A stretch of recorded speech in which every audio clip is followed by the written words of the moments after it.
She pushed the cleaning cart down the 41st floor hallway of Pierce & Gaines Tower in Atlanta at 1147 on a Wednesday night, 67 years old, navy blue uniform, name badge on her chest that read, Ruth, no last name. She stopped in front of a glass door. The CEO's office, walnut desk, family photos lined up on the shelf behind it. She looked through the glass at one of those photos. She was in it. She did not open the door. She had stood in front of this door every night for 3 years. Not once did she turn the handle. Not because she did not have the right. Because she was afraid that if she opened it, her son would tell her to go home. And she was not ready to leave. Derek Tarvon Gaines was 42 years old, CEO and co-founder of Pierce & Gaines Capital, a real estate investment firm headquartered on the 41st floor of the building that carried his name. Net worth $1.2 billion. Forbes 400. His signature was on contracts that moved entire city blocks from one owner to another. His days began at 7 in the morning, and they did not pause.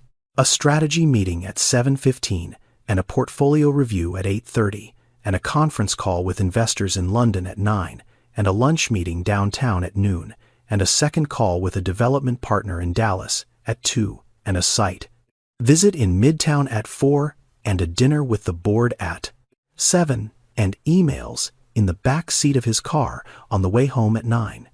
Every day built the same way, every hour accounted for. Every minute assigned to something that produced a return. He earned $4.8 million a year before bonuses. He lived in a penthouse in Buckhead that cost $3.2 million and had a view of the city skyline that he saw for approximately 11 minutes each morning while drinking coffee and reviewing his calendar. He drove a Porsche Taycan, charcoal. He had chosen the color in under 30 seconds during a phone call between 2 other phone calls. He was not a bad man. That is worth saying clearly because what follows might make it easy to think otherwise. He donated to 3 foundations. He funded a scholarship program at Morehouse. He once spent 45 minutes on the phone with a young entrepreneur he had never met because someone on his team said the kid reminded them of Derek at 23. He could be generous. He could be kind. He simply could not be still. That particular Tuesday evening, he left the office at 9:14. He walked through the lobby, nodded once at the security guard behind the front desk. A man named Gerald, who had been working the evening shift for 6 years and whose name Derek had learned only because Gerald wore it on a lanyard around his neck. As Derek pushed through the revolving door, the night cleaning crew was coming in through the service entrance on the east side of the building. 14 people. They would start at 10 and finish at 6 in the morning. 8 hours, 41 floors. Bathrooms and conference rooms and executive offices and kitchens and hallways that stretched the length of a city block. They were paid $11.50 an hour, which was the average for a commercial janitor in Atlanta. Most of them were black. Some were Hispanic. A few were immigrants whose English was still new and careful. Not one person in the building who worked during the day knew any of their names. They came in after the lights dimmed, and they left before the lights came back on. They existed in the space between one workday and the next. The way air exists in a room, necessary, invisible. Derek did not see them come in. Not because he looked away, because they entered from a door he had never used at an hour. He had never been present for doing work. He had never once thought to ask about. The building was always clean when he arrived. That was all he knew. That was all he had ever needed to know. He got in his car, checked his phone. 2 missed calls. One from his co-founder Marlon Pierce about the quarterly board presentation. One from a number he did not recognize. He called Marlon back. The number he did not recognize was his mother's landline. She still had one. She had called at 6:47 that evening, which was the time she always called, because it was the time she had always called. Even when he was in college, even when he was in business school, even when he was 26, and sleeping on a futon in a rented office, trying to build something out of nothing. 6:47. Every time. He did not call back. Derek Gaines had not spoken to his mother in 7 months. Not because he was angry. Not because there had been a fight, or a falling out, or a door slammed hard enough to crack the frame. Nothing like that.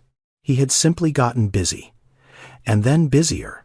And then the kind of busy where you stop noticing the things that are missing, because the things that are present take up every square inch of available space. He had a reminder on his phone. Every Sunday, call Mom.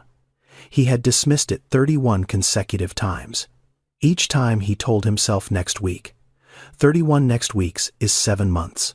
That is how long it takes for silence to become a habit, and for a habit to become something a person stops noticing entirely. He did not hate his mother. He did not resent her. He loved her the way a person loves something they have placed very carefully on a high shelf out of sight in a room they no longer enter, gently, distantly, and without realizing that the shelf is getting dusty. Ruth Arlene Gaines lived alone in a small house in Decatur, Georgia, 20 minutes east of Atlanta by car. It was the house Derek had grown up in, a 3-bedroom on a quiet street lined with oak trees that had been there longer than anyone on the block. She had paid off the mortgage 9 years ago. The front steps had been painted twice since Derek left for college, both times by Ruth herself. The hallway from the front door to the kitchen had photographs on both walls. Derek, at 4 years old, standing in the front yard with a plastic baseball bat. Derek at 9, in a suit 2 sizes too big at his grandmother's funeral. Derek at 14, on the basketball court at his high school mid-jump, the ball leaving his fingers. Derek at 18, graduation cap, the smile of someone who believed everything was about to begin. Derek at 24, shaking hands with his first investor. The last photograph was Derek at 30, receiving his MBA. That was 12 years ago. There were no photographs after that. Not because nothing happened. Because everything happened so fast that no one stopped to take a picture that Ruth was in. His old bedroom was at the end of the hall. She kept it exactly the way it was the day he left. Single bed, Michael Jordan poster above the headboard, a stack of textbooks on the desk, a pair of sneakers in the closet that no longer fit anyone. She changed the sheets once a month. She did not know why. He was not coming to sleep in them. But the act of pulling the fitted sheet tight over the corners and smoothing the pillowcase flat was something her hands knew how to do for him. And she was not ready to let her hands forget. Ruth was not poor. She owned her home outright. She had $84,000 in a savings account. Derek had set up an automatic transfer 3 years and 6 months ago, $2,000 a month, deposited on the first of every month into an account he had opened in her name. He had not called once in those 3 years and 6 months to ask whether the money had arrived. It always did. The way automated things always do, reliably, impersonally, without a voice attached. She did not need a job. But in March of that year, Ruth Arlene Gaines walked into the offices of Buildright Services, a commercial cleaning company, contracted to service 6 office towers in Midtown and downtown Atlanta, and she applied for a position on the night custodial crew. She used her first and middle name only, Ruth Arlene. She left the last name blank on the application, and when the interviewer, a man named Horace Whitfield, asked her for it, she said, "Arlene is my full legal name," and Horace wrote it down without pressing further because he had 14 open positions and 6 of them needed to be filled by Friday. She was placed on the crew assigned to Pierce and Gaines Tower. She did not request it, but when the assignment sheet was posted and she saw the name of the building, she stood in front of it for a long time. Horace asked if there was a problem. She said no. No problem at all. On her first night, she put on the navy blue uniform in her bedroom at home. She stood in front of the mirror on the back of the closet door and looked at herself. She did not recognize the woman looking back. Not because of the uniform, because the last time she had worn a uniform for work was 18 years ago when she was a nursing assistant at Grady Memorial Hospital. She had worn scrubs then, teal. She remembered the color. She remembered the feel of the fabric. She remembered the way her feet ached after a 12-hour shift, and the way she would sit on the edge of her bed, and Derek, who was 15, then would bring her a glass of water without being asked. She looked at herself now. Navy blue, name badge, Ruth, no last name. She picked up her car keys. She drove 20 minutes west in the dark. She pulled into the parking garage of a building with her son's name on it. And she clocked in for the first time at 9:58 on a Tuesday night in March.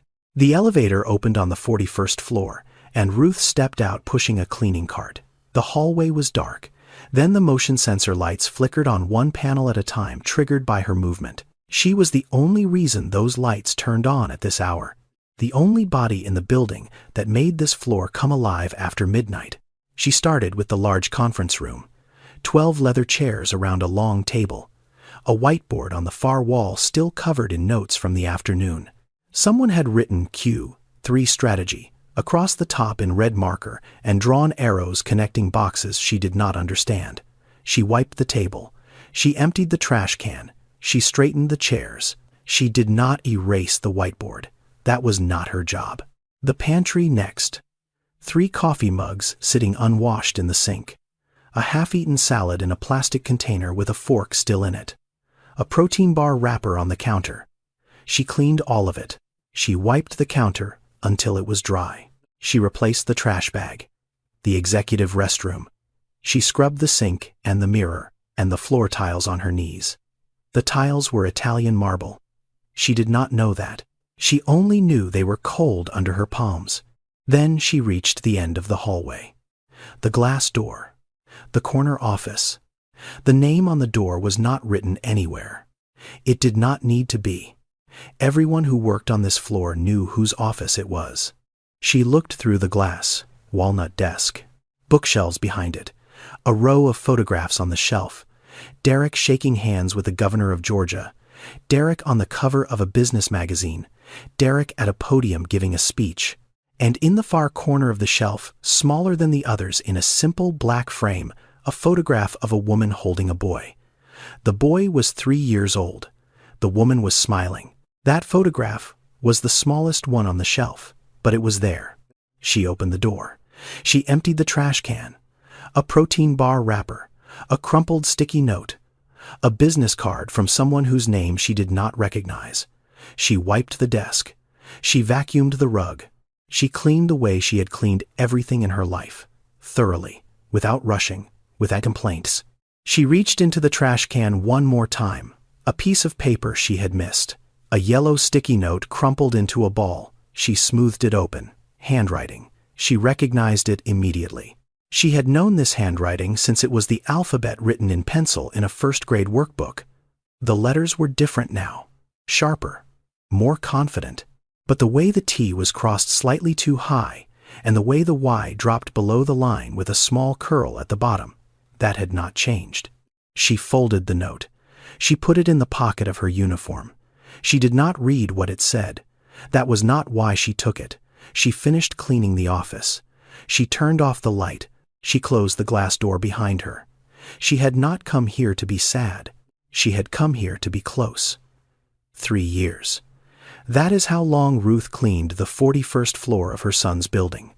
1,095 nights, and each one held something. In February of the first year, she found a bottle of painkillers in the top drawer of Derek's desk, prescription, for his back. She held the bottle and read the label and remembered a basketball game, his junior year of high school, when he came down wrong on a layup and lay on the court holding his lower back. And she had run from the bleachers so fast she lost a shoe. She put the bottle back exactly where she found it. She did not tell anyone. In June of the first year, Derek stayed late, past 11. Ruth heard his voice from the hallway while she was cleaning the conference room 2 doors down. He was on the phone. His voice was tired and sharp at the edges. The voice of a man who had been holding something together all day and was running out of grip. She stood in the hallway with her cart. She did not go in. She stood there and listened to her son sound exhausted, and she could not hold him. In November of the first year, her colleague, Yolanda Baptiste, 54, born in Kingston, Jamaica, 11 years cleaning office buildings in Atlanta, asked Ruth a question during their break in the basement lounge. She said, "Ruth, why are you doing this job at your age?" Ruth said, "I need the work." Yolanda looked at her for a long moment. She said, "No, you do not need work. You need a reason to leave your house every night." Ruth did not answer. Yolanda did not ask again. In the second year, Ruth began doing small things in Derek's office that no one would notice. She lined up the books on his shelf so their spines were even. She replaced his trash bag before it was full. She wiped the coffee ring on his desk more carefully than she wiped any other surface in the building. She adjusted the angle of the photograph on the shelf, the one with the woman and the boy, so it faced the desk more directly.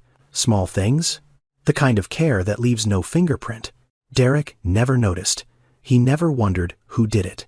That was the point. In the second year, on a Thursday night in October, Ruth's back gave out on the 30th floor. She had been pulling a heavy trash bin across the hallway, and something seized in her lower spine. She sat down on the floor. She leaned against the wall. She breathed. She was 68 years old, and her body was not 68 the way she needed it to be. Commercial janitors in the United States have one of the highest rates of musculoskeletal injury among all service workers. The average age of a janitor in this country is 46, but the number of cleaning workers over 60 has been climbing for years because pensions are disappearing and Social Security does not stretch the way it used to, and the work does not care how old you are. It only cares whether you show up. Ruth did not belong to that group. She had savings. She had a home. She had a son who deposited $2,000 into her account every month without calling. But sitting on that floor at 2 in the morning with her back locked and the fluorescent lights buzzing above her, she was living their reality, every hour of it. She looked up at the ceiling. She wondered if her son knew how many conference rooms were on the 30th floor. She was certain he did not. In the third year, Derek began arriving earlier, 6:30 in the morning sometimes. The gap between his arrival and Ruth's departure shrank to less than an hour. Some mornings she had not finished the 41st floor when she heard the elevator chime down the hall. She would leave her cart in the supply closet and take the stairs. 41 flights down in shoes that were not made for stairs. She moved quickly, quietly. The way a person moves when being seen is not an option. One morning, she was still in the hallway when the elevator doors opened at the far end. She turned the corner just in time. She heard his footsteps on the marble. She pressed her back against the wall of the stairwell and held her breath. The closest they had been in 3 years, one wall between them, 1,095 nights. She had passed his office door 1,095 times. She never knocked, not once. What most people did not see about Derek Gaines was this. He was losing. Not publicly. Not yet. But the kind of losing that happens inside a building before it shows on the outside. Pierce and Gaines Capital had just lost a $200 million development deal in Midtown. The land parcel they had been negotiating for 14 months went to a competing firm in Chicago. The call came on a Thursday afternoon. Derek sat in his office and listened to his lawyer explain the terms of withdrawal, and he did not say a word for 40 seconds after the call ended. He just sat there, looking at the skyline through the window like it had changed shape. His co-founder, Marlon Pierce, had started having private conversations with 2 board members about restructuring the partnership. Derek knew because his assistant had seen the calendar invites. Meetings Derek was not invited to. Lunches at restaurants Marlon only went to when he wanted distance from the office, the kind of distance that comes before a decision. Derek was not sleeping well. 4 hours most nights, sometimes 3. He drank 4 cups of coffee a day, black, no sugar. The first one at 6:45 before he left the penthouse. The last one at 4 in the afternoon, standing in the pantry on the 41st floor, staring at the espresso machine while it worked. He had started seeing a doctor for stomach pain. The doctor said it was stress. The doctor said to rest. Derek nodded and went back to the office. He was carrying the company the way a person carries something too heavy for one set of hands. Not because no one else could help, because he had stopped believing anyone else would carry it right. That is what happens when you build something from nothing. You never fully trust that it can stand without you holding it up. So you hold it, and you hold it, and you do not put it down because putting it down feels like letting go. And letting go feels like the version of yourself that slept on a futon and ate ramen out of a pot in a rented office was right all along, that you were never supposed to make it this far. He was 42 years old, and he was tired in a way that sleep could not fix. Tired in the bones. Tired in the part of a person that is supposed to remember why they started. And somewhere in the middle of all of that, buried under the meetings, and the calls, and the board pressure, and the stomach pain, and the coffee, and the silence of a penthouse that was too large for one person, there was a reminder on his phone. Every Sunday at 11 in the morning. 2 words. Call Mom. He had dismissed it 31 times in a row. Not angrily, not deliberately. The way you dismiss a notification when your hands are full and you tell yourself you will come back to it. Except you do not come back. And the next Sunday, it appears again. And you dismiss it again. And after enough Sundays, the act of dismissing it becomes automatic. The thumb moves before the thought forms. 31 Sundays. 7 months. He remembered the last time he spoke to her. He was at Hartsfield-Jackson Gate B-17, waiting for a flight to Dallas. She had called at 6:47. He picked up on the 4th ring. The call lasted 4 minutes. She asked if he was eating enough. He said, "Yes, ma'am." She asked about the weather in Atlanta. He said it was fine. He told her he had a flight in 20 minutes. She was quiet for a moment, the kind of quiet that is not empty. The kind that is full of all the things a person has decided not to say. Then she said, "I am glad you are doing well." He said, "Thank you, Mama, I will call you next week." He did not call the next week, or the week after, or any of the 31 weeks that followed. He did not know what that sentence meant. "I am glad you are doing well." He heard it as a pleasantry, a closing line, the kind of thing mothers say at the end of a phone call. He did not hear what was underneath it. That she had not seen him in over a year. That she was sitting in a house full of his photographs, and none of his presence. That she had spent the last 3 minutes listening to his voice the way a person listens to music they have missed. Not for the words, for the sound. He was not a bad son. He was a missing one. And there is a difference between those two things that matters more than most people realize. A bad son knows he is causing harm and chooses it anyway. A missing son does not know he is gone. He thinks he is still there because the automatic deposit goes through on the 1st of every month, and the reminder is still on his phone, and the love is still somewhere inside him, folded up and stored in a drawer he will open when things slow down. Except things do not slow down. They only move faster, and the drawer stays closed. Every evening, Derek left the building at 9. Every evening, Ruth arrived at 10. 1 hour. That was the distance between them. 1 hour and 41 flights of stairs. Yolanda Baptiste had been cleaning office buildings in Atlanta for 11 years. She was 54 years old. Born in Kingston, Jamaica, came to the United States at 31 with a nursing certificate that no hospital in Georgia would accept without additional coursework she could not afford. So she cleaned. First a hotel in College Park, then a medical office in Decatur, then commercial buildings in Midtown through Build Right Services. 11 years of lobbies and restrooms and conference rooms and elevator banks. She had cleaned places where people made more money in an hour than she made in a month. She did not think about that anymore. She had stopped thinking about it around year 4, when the math became too exhausting to keep carrying. She noticed Ruth the first week. Not because Ruth said anything unusual. Because of the way she held the mop. Too carefully. The way a person holds a tool they are still learning. Not the grip of someone who has done this for years.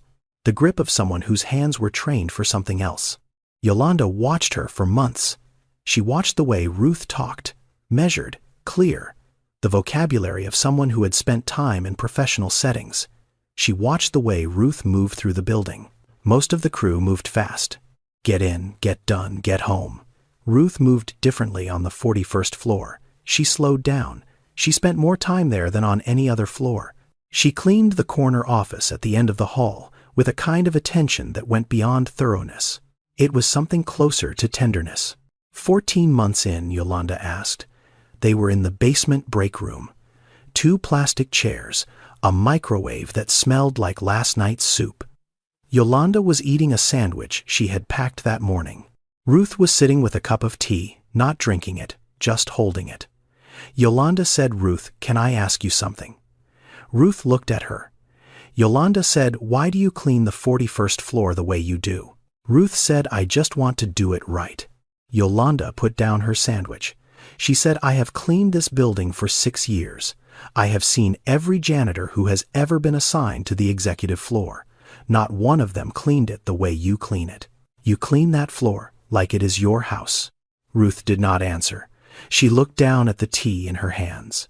The surface of it trembled slightly. Whether from her hands or from something else, Yolanda could not tell. Yolanda did not push. She picked up her sandwich and took another bite. She said, "You do not have to tell me anything, Ruth. I just want you to know that I see it." That was all she said. She did not ask again. Not that night, not the next night, not any night after. But starting from that evening, Yolanda began cleaning the 41st floor alongside Ruth. She did not announce it. She did not explain it. She simply showed up at the elevator when Ruth's cart rolled out, and she walked beside her with her own cart, and they cleaned the floor together in silence. It was the kind of friendship that does not require conversation to begin, the kind built not on shared words, but on shared presence. On the understanding that sometimes the most important thing you can do for another person is simply be in the room with them and not ask why they are there. Ruth had been doing that for Derek for over a year. Now Yolanda was doing it for Ruth.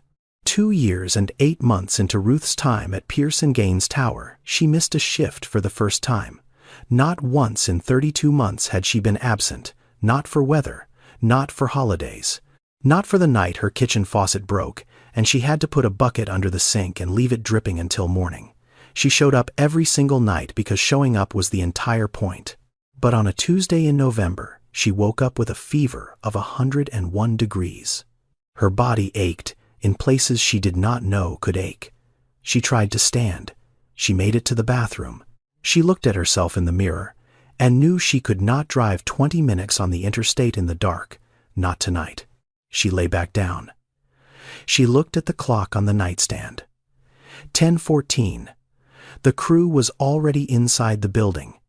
Yolanda would be on the 16th floor by now. The 41st floor would be assigned to whoever was available. Someone who did not know that the CEO's bookshelf had a specific order.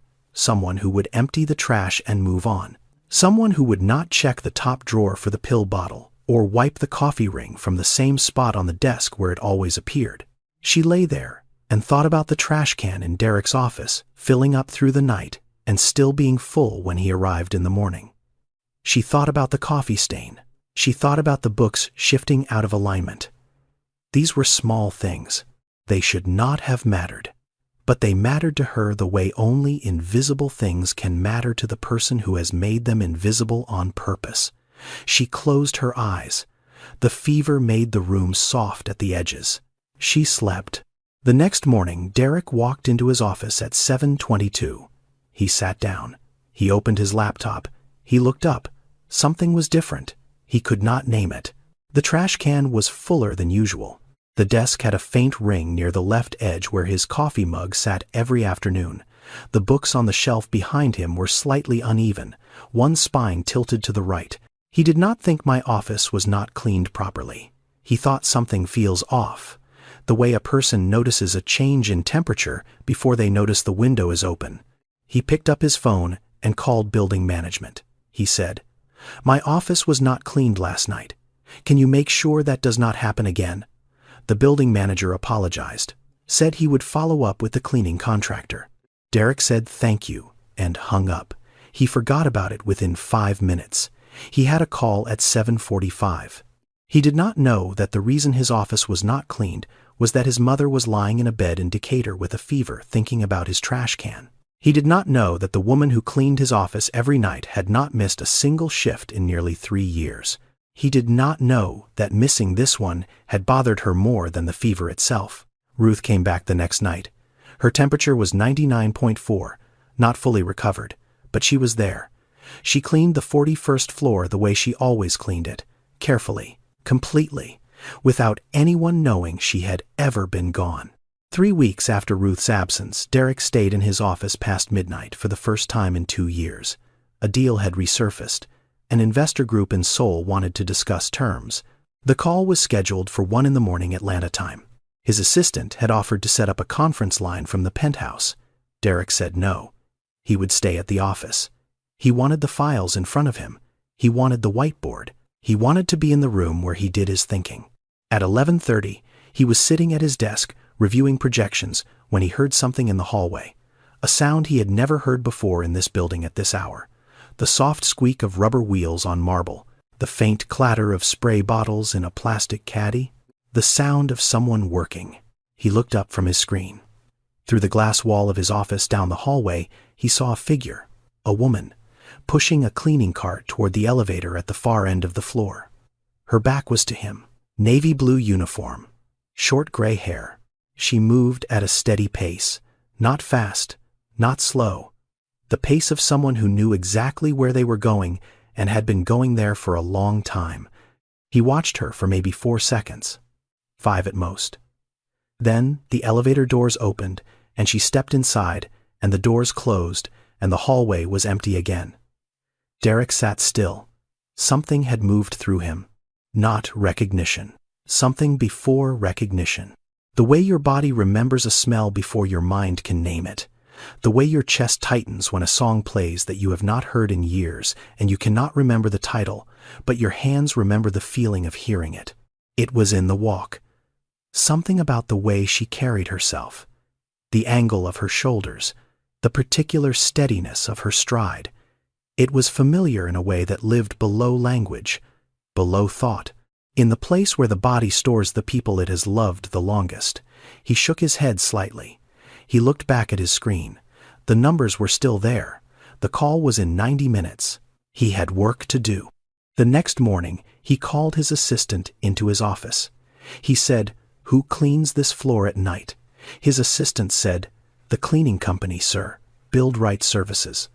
They have had the contract for 5 years." Derek said, "Do you know who specifically cleans this floor?" His assistant said, "No, sir. I have never been here at night." Derek nodded. He said, "Never mind." He waved his hand. His assistant left. He did not think about it again that day, or the day after. But the feeling did not leave. It sat in a place he could not reach. The way a melody sits in the back of your mind when you cannot remember the song, but your body hums it anyway. It remembers before you do. It always does.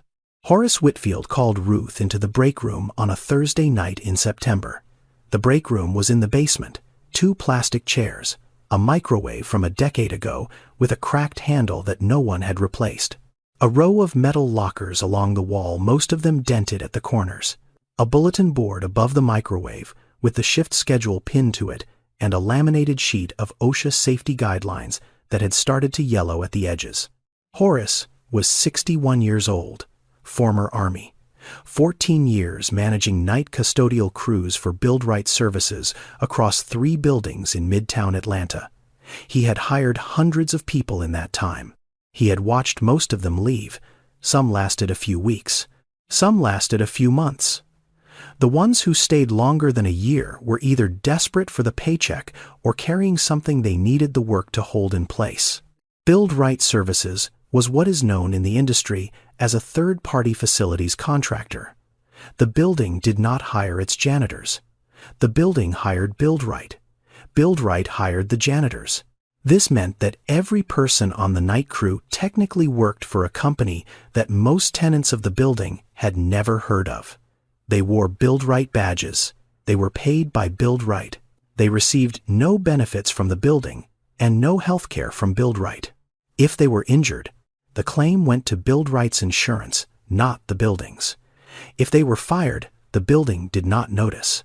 Someone new showed up the next night and the floors were still clean in the morning. That was the system. The people inside it were replaceable by design. Their labor was visible. They were not. Horace sat down across from Ruth. He said, "Ruth, you are 67 years old." She said, "I am aware of that." He said, "I have been watching you on the upper floors.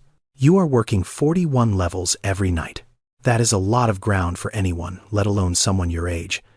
I can reassign you to floors 1 through 20. Same hours, same pay. Less strain. Ruth looked at him. She said, I am fine, Horace. I can handle it. He looked back at her. He did not argue. But something in his eyes stayed a beat longer than the conversation required. Horace had been doing this for 14 years. He knew when a person was working this job because they needed the $11.50 an hour, and he knew when a person was working this job for a reason that had nothing to do with money. Ruth was the second kind. He had known that since her first month. The way she moved through the building. The way she treated the 41st floor differently from every other floor she cleaned. The way she never complained and never took a sick day and never once asked to switch assignments. He did not ask her why. He had learned a long time ago that every person on his crew carried a story. Some of them had come from other countries. Some of them had lost jobs that paid 5 times what this one did. Some of them were hiding from situations that were none of his business. His job was not to open those stories. His job was to make sure people were safe while they were living inside them. He said, Ruth, you are better than anyone I have ever had on the executive floors. You clean that place like you know every single person who sits in every single room. Ruth stood up. She picked up her gloves from the table. She said, Thank you, Horace. I would like to keep my assignment. He nodded once. She walked out. He sat in the plastic chair for another moment, looking at the door she had just closed behind her. He did not know what her story was, but he knew it was there. The way you know a room has a window, even before you open the curtain. The light gets in through the edges. On a Sunday evening in October, Derek Gaines sat on the couch in his penthouse in Buckhead. It was 8:47. The television was on, but he was not watching it. His phone was in his hand. His mother's number was on the screen. His thumb was resting on the call button. He did not press it. He had picked up the phone 4 times that evening. Each time he opened her contact. Each time he looked at the number. Each time he put the phone down, not because he was busy, not because he forgot, because he knew what would happen if he called. She would answer on the second ring the way she always did. She would say his name the way she always said it, with the particular warmth that made it sound like the word itself was something she had been keeping safe for him. And then at some point during the conversation she would ask when he was coming to visit, and he would not have an answer. And the silence that followed that question would be worse than the silence of not calling at all. He was afraid of the guilt more than the distance, so he chose the distance. He put the phone down on the cushion beside him. He stared at the ceiling. The penthouse was quiet, the kind of quiet that fills a large space when there is only one person in it, and that person has stopped making noise. 12 miles east at that exact moment, Ruth Gaines stepped into the service elevator of Pierce and Gaines Tower. She was beginning her shift. She pressed the button for the 41st floor. The elevator hummed.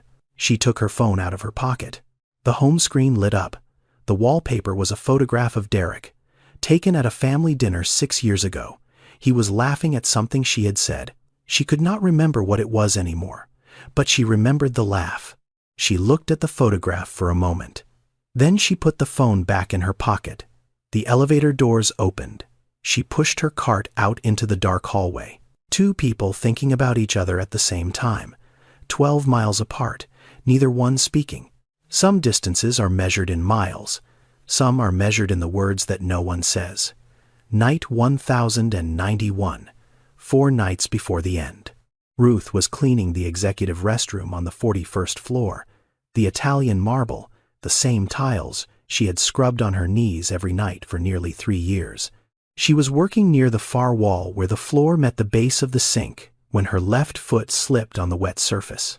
Her shoe, the same pair she had been wearing since the beginning, the treads worn smooth from 1,000 nights of walking on polished stone, gave way beneath her. She went down hard. Her right hip hit the tile first, then her shoulder, then the side of her head grazed the edge of the sink cabinet. She lay on the floor. The fluorescent light above her buzzed. The ceiling tiles had a crack in the second row from the left that she had never noticed before. She noticed it now because she was looking up at it from the ground. She tried to push herself up. Her hips screamed. She stopped. She tried again. She got one hand flat on the floor and pressed. The pain ran from her hip to her ribs like something tearing. She stopped again. 10 minutes later, Yolanda found her. She had been cleaning the pantry down the hall and had come to check when Ruth did not appear at their usual meeting point by the elevator. She walked into the restroom and saw Ruth on the floor, one hand braced against the wall, trying to pull herself up by the paper towel dispenser. Yolanda said Ruth. Ruth said, "I am fine. I slipped. Help me up." Yolanda did not help her up. She pulled out her phone and called Horace. Horace came up in the service elevator in 4 minutes. He looked at Ruth on the floor. He said he was calling an ambulance. Ruth said, "I do not need an ambulance. I just need to stand up." She said it the way a person says it when they have been handling pain alone for so long that they no longer recognize it as pain. They recognize it as another thing to get through. Horace called the ambulance anyway. Ruth refused to get in when it arrived. The paramedics checked her hip. They said it was likely a deep bruise, possibly a hairline fracture. They recommended an X-ray. She said no. They left. Horace sat Ruth down in the break room. He pulled out the incident report form. Every workplace in the United States is required by OSHA to document injuries that occur on the job. But in the commercial cleaning industry, particularly among outsourced crews, injuries are routinely underreported. Workers fear losing shifts. Workers fear being replaced. Workers on temporary contracts fear that a single incident report is the beginning of the end of their employment. Ruth was not afraid of losing her job. She was afraid of something else entirely. Horace worked through the form. Name, date, time, location, nature of injury. He reached the line that read emergency contact. He looked at Ruth. She looked at the form. The line was blank. It had been blank when she filled out her original application 3 years ago. She had left it empty on purpose. Yolanda was standing near the lockers. She had not left the room. She said quietly, "Ruth, you have to let someone know." Ruth shook her head. Yolanda said, "Do you have children?" A long silence. The microwave hummed in the background. The fluorescent tube above them flickered once. Ruth said yes. Yolanda said, "Then why do you not call them?" Ruth looked at Yolanda. She looked at her for a long time. Something in her face shifted. Not breaking. Opening. The way a door opens when the person behind it has been leaning against it for years and finally steps back. She said, "Because my son owns this building." The room went completely still. Horace's pen stopped moving. Yolanda's hand, which had been resting on the locker door, dropped to her side. Neither of them spoke. The sentence sat in the air, the way a heavy object sits on a surface that was not built to hold it. You could feel the weight of it pressing down on everything in the room. Ruth did not say anything else. She did not explain. She did not cry. She sat in the plastic chair in the basement break room of her son's building in her navy blue custodial uniform with a bruised hip and a blank emergency contact line, and 3 years of silence sitting on her shoulders. Yolanda walked over. She sat down in the chair beside Ruth. She did not ask another question. She did not say a word. She just sat there. 2 women in cleaning uniforms under fluorescent light at 2 in the morning. One of them had just spoken the secret she had carried for 1,000 nights. The other one was simply there, which was enough. 2 days passed. Yolanda worked her shifts. She did not say anything to Horace about what Ruth had told her. She did not say anything to anyone. She had promised. And Yolanda Baptiste was a woman who kept her promises the way she kept everything else in her life carefully, with her whole self behind it. But she watched Ruth. She watched her walk. The limp was still there. Ruth tried to hide it. She adjusted her stride, so the favoring of her left side was less obvious, but Yolanda had been walking beside her for over a year, and she knew the rhythm of Ruth's steps, the way a musician knows the tempo of a song they have played 1,000 times. The rhythm was off. It had been off for 2 nights, and it was not getting better. She watched Ruth push the cart down the 41st floor hallway. She watched her wince when she bent to empty a trash can. She watched her stand very still for a moment, in front of the glass door of the corner office, the way she always did, except now one hand was pressed against her hip. On the second night after the fall, Yolanda made her decision. She did not call Derek Gaines. She did not have his number. She did not have access to the building directory. She was a cleaning worker. The people whose names were on the office doors were not people she could reach, but she could reach the lobby. At 5:45 in the morning, 15 minutes before the night crew clocked out, Yolanda went to the 41st floor supply closet where Ruth kept her things during her shift. She found Ruth's Billionaire badge hanging on the hook inside the closet door. The clip-on kind, photo ID, name printed below the picture. Ruth Arlene, position, night custodial staff. Yolanda held the badge in her hand. She looked at the photo. Ruth was smiling in it. A small, warm smile. The kind you give when someone tells you to smile for a camera and you are not thinking about the picture, but about something else entirely. Yolanda wondered what Ruth had been thinking about the day that photograph was taken. She already knew the answer. She took the badge down the elevator to the lobby. She placed it on the front reception desk. Face up, not hidden, not buried under papers. Centered on the marble surface where the morning security guard would see it first and where the building manager or an executive assistant would see it when handling lost items. She did not leave a note. She did not explain. She simply placed a truth on a counter and let it wait for the person who needed to find it. Yolanda clocked out at 6. She walked to her car in the parking garage. She sat behind the wheel for a moment. She had broken her promise. She had done it the gentlest way she knew how. Not a phone call. Not an accusation. Not a confrontation. Just a badge on a desk. Just a photograph looking up at whoever would look down. The badge sat on the reception counter at 6:15 in the morning. The lobby was empty. The marble floors were still wet from the night crew's last pass. The overhead lights were dimming to their daytime setting. And in the photograph on the badge, Ruth Arlene was smiling. The smile her son had not seen in 3 years. Wednesday morning, 7:15. Derek walked through the lobby of Pierce and Gaines Tower, carrying a briefcase in one hand and his phone in the other. His assistant met him at the elevator bank with a coffee. Black, no sugar. The same coffee every morning handed to him at the same spot at the same time. His assistant said, "Good morning, sir. Security found a lost employee badge at the front desk this morning. Cleaning crew. Do you want me to send it back to Billionaire?" Derek said, "Sure." He did not look up from his phone. His assistant held the badge out. Derek glanced at it the way a person glances at something they have already decided is not important. Then he stopped. His eyes moved to the badge. The Billionaire logo at the top, blue and white. Then down to the photograph, small. The size of a postage stamp. A woman's face. She was smiling. A quiet smile. The kind that is not meant for the camera, but for whatever the person behind the camera reminds her of. He knew the eyes. He had looked into those eyes every morning for 18 years, over breakfast, in the car on the way to school. From the doorway of his bedroom when she came to say goodnight. From the bleachers at basketball games. From the kitchen table where she sat across from him and asked about his day and listened to every word as though no other sound in the world existed. He read the name printed below the photograph. Ruth Arlene. No last name. No Gaines. But the name did not matter. The eyes were enough. The eyes were everything. Below the name, position. Night custodial staff. Below that, start date, the 14th of March, 2022, 3 years ago. Derek did not move. The lobby continued around him.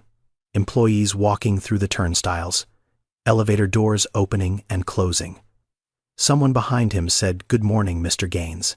He did not hear it. He was reading the words night custodial staff for the 3rd time. He was trying to make the words fit together with the face in the photograph. His mother, a cleaning uniform, his building, 3 years. He said something to his assistant. His voice had changed.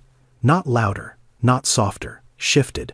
The way a voice shifts when the person speaking has just received information that has rearranged the order of everything they thought they knew. He said, "When does the night cleaning crew work?" His assistant said 10 p.m. to 6 a.m., sir. He said, "Every night." His assistant said, "Every night. 1,095 nights." His mother had been inside this building 1,095 nights. She had ridden the service elevator to the 41st floor. She had pushed a cleaning cart down the same hallway he walked every morning. She had opened the glass door to his office and emptied his trash and wiped his desk and straightened his books and vacuumed his floor.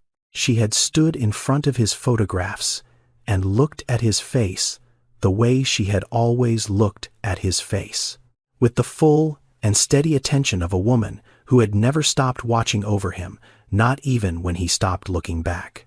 He had walked past her. He may have walked past her and not known it. Not once in 3 years had anyone told him her name.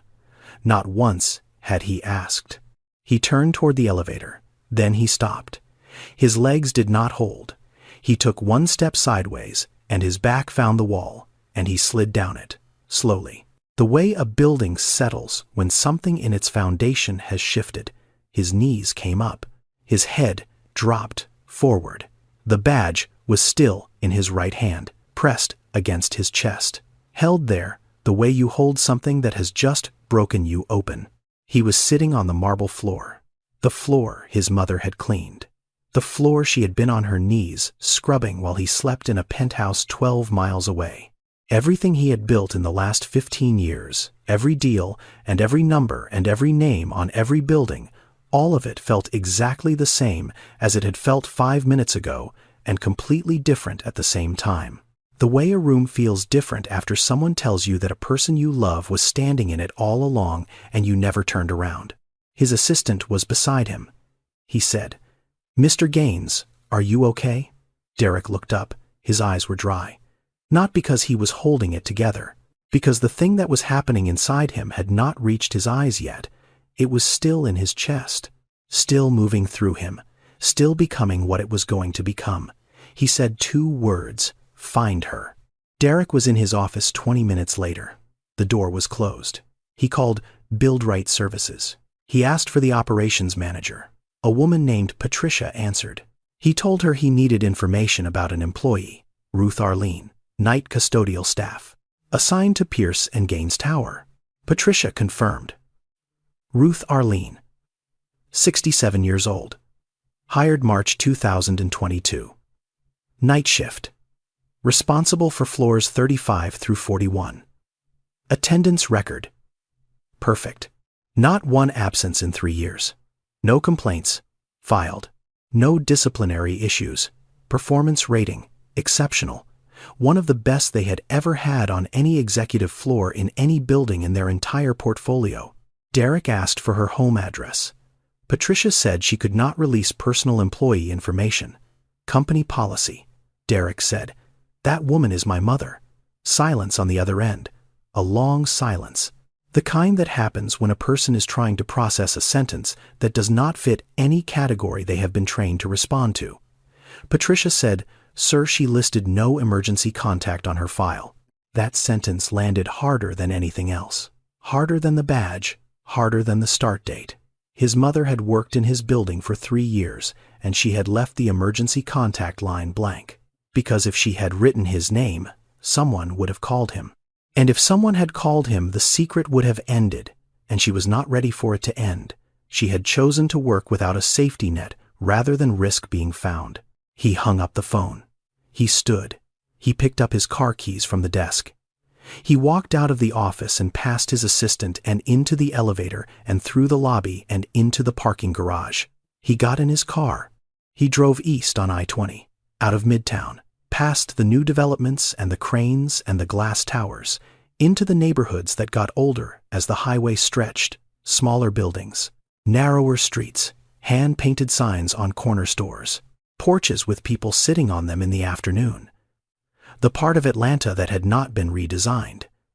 The part that looked the way it had looked when he was a boy. He turned onto the street in Decatur. The oak trees were still there, the same ones from when he was 10, taller now. The branches met over the center of the road and made a tunnel of green that filtered the late afternoon light into something softer. He had ridden his bicycle under these trees. He had walked to school under them. He had not driven under them in 14 months. He pulled up in front of the house, the wooden gate his father had built and Derek had repainted at 15. The front steps that his mother had painted twice by herself since he left for college. The porch light. On. Even though it was 4:30 in the afternoon and there was still an hour of daylight left, she always left it on. She had always left it on. The light inside the house was warm. She was home. He sat in the car. He did not get out. Not because he was unsure. Because he was trying to find the right words. And after 7 months of silence, there are no right words. There is only showing up. And the showing up is the word, the only one that matters. He sat there for 11 minutes. Then he opened the door. He walked up the front steps. He stood in front of the door. The same door he had walked through 10,000 times. He knocked. Footsteps inside. Slow. The careful pace of someone whose body has started asking for more time between movements. The lock turned. The door opened. Ruth stood in the doorway, 67 years old. House slippers. A cotton blouse. An apron tied at the waist. Her eyes. The same eyes from the badge. The same eyes from every morning of his childhood. Except now, there were lines around them that had not been there the last time he looked closely enough to notice. She looked at her son. He looked at his mother. Neither of them spoke. Her right hand was on the edge of the door. Her knuckles slightly swollen. The knuckles of a woman who had spent 3 years gripping a mop handle every night. Behind her, the hallway stretched toward the kitchen. The photographs on the wall. His photographs. Every one of them. From the plastic baseball bat to the MBA. Still there. Still in order. Still dusted. The smell of food came from the kitchen. She was cooking. She was always cooking. Even now. Even at 67 with swollen knuckles and a bruised hip, she was trying to hide. She was standing in her kitchen making dinner. She spoke first. She said, "What do you want to eat?" Not "Where have you been?" Not "Why did you stop calling?" Not "Do you know what I have been doing for the last 3 years?" The first sentence she said to her son after 7 months of silence was to ask if he was hungry. That is who she was. That is how she loved. Not in words about love. In food. In presence. In the question that had never changed since he was 6 years old and came through that same door after school. He stepped inside. He walked down the hallway. He looked at the photographs. He had seen them 1,000 times, but he had never seen them from inside the knowledge of what his mother had done. Every picture, every year of his life on that wall. And for 3 of those years, she had been cleaning his office at midnight and coming home to this hallway and looking at these same pictures before she went to bed. He walked into the kitchen. He sat down at the table, the same chair he had sat in since he was a boy. The wood was smooth from decades of use. Ruth placed a plate in front of him without asking what he wanted. Rice, black beans, cornbread, the meal she had always made. The meal that tasted like the kitchen in Decatur and nowhere else on the planet. He reached into his jacket pocket. He took out the badge. He placed it on the table, between the plate and the glass of water. Face up, the photograph, looking at the ceiling. Ruth looked down at it. She did not gasp. She did not reach for it. She did not look away. She looked at it the way a person looks at something they have been expecting. She had known this day would come. She just had not known it was today. Derek said, "Mama." He stopped. He said, 3 years. His voice broke on the word years. It cracked the way something cracks when it has been held too tightly for too long. He did not say anything else, because if he said one more word, the thing inside his chest would come loose, and he was not sure he could put it back together in front of her. Ruth looked at her son. She reached across the table. She placed her hand on top of his, her hand. The hand that had given injections to patients at Grady Memorial for 20 years. The hand that had packed his school lunches. The hand that had held his face when he was crying as a child. The hand that now had new calluses on the palm, hard and smooth. From the handle of a mop she had gripped every night for 1,000 nights in the building with his name on it. She said, "You were busy. Mama knows. Mama is not angry. Mama just missed you. And Mama did not know how to miss you without being close." He tried to hold it. He had been holding things his entire adult life. Deals and pressure and expectations and the weight of a company and the distance from everything that was not the company, he had become very good at holding. But this he could not hold. He cried. Not the way he had almost cried in the lobby. This was different. This was the kitchen table in his mother's house. This was the chair he had sat in since he was 5. This was the plate of rice and beans she had put in front of him without asking. This was the cry of a 42-year-old man who had just realized that the most important person in his life had been 10 floors below him in a janitor's uniform for 1,000 nights while he sat above her signing papers and taking calls and never once looking down far enough to see her. He stood up. He walked around the table. He put his arms around his mother. He did not say a word. She was smaller than he remembered. Or maybe he had just gotten used to being in rooms where everything was large. She put her hand on his back. She patted it gently, the same rhythm, the same motion, the one from when he was 8 and could not sleep, the one from when he was 12 and lost the championship game, the one that had never changed. She said, "Eat, baby. It is getting cold." Derek did not ask his mother to stop working. He asked her one question. He said, "Mama, do you want to keep going?" She looked at him. She said, "No, Mama is done." Mama did what she needed to do. He understood. She had not needed the job. She had not needed the $11.50 an hour, or the navy blue uniform, or the metal locker in the basement. She had needed to be near him. And now that he was near her, she did not need the mop handle to hold on to anymore. 2 weeks later, Derek promoted Yolanda Baptiste to night operations supervisor at Pierce & Gaines Tower. The position came with a 40% pay increase, full health care benefits, and a pension plan. Yolanda accepted. She did not tell Derek that she was the one who had placed the badge on the lobby counter. She never told anyone. Some things do not need credit. They just need to have been done. Derek established the Arlene Fund, named after his mother's middle name, $2 million in its first year. Dedicated entirely to providing health care coverage for commercial cleaning workers across the state of Georgia, beginning with every single person employed by BuildRight Services at every building in their portfolio. The fund covered medical visits and dental and prescriptions, and the kind of care that most of the people who cleaned the offices of the wealthiest companies in Atlanta had never had access to in their lives. There are more than 2.3 million janitors working in the United States. Most of them earn less than $15 an hour. Most of them have no health insurance. Most of them clean buildings where people make in a morning what they make in a month. And most of them you walk past every day without knowing their name or their face or the story they are carrying with them, from the parking garage to the supply closet to the 35th floor and back again. Ruth was not one of them. She had a home. She had savings. She had a son who could buy the building she cleaned. But she had lived their life for 3 years. She had felt what they felt. She had worked their hours and pushed their carts and scrubbed their floors and taken the service elevator and eaten in the basement break room and worn the badge with no last name. And she had understood something from that vantage point that most people never see. When you get down on your knees to clean a floor, you see the world from a height that the people standing above you will never reach, not because they cannot, because they do not think to look down that far. Ruth moved into the penthouse in Buckhead. Her room was next to Derek's.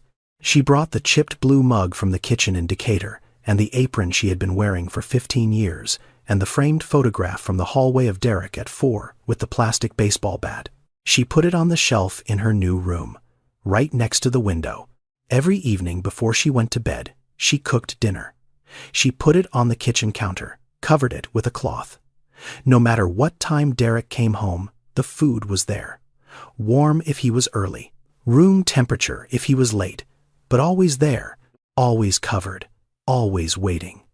The way it had always been. The way it would always be. If this story touched your heart, inspired you, or made you think differently about the people who work in the spaces you move through every day, please subscribe to this channel and share this video with someone who needs to hear this today.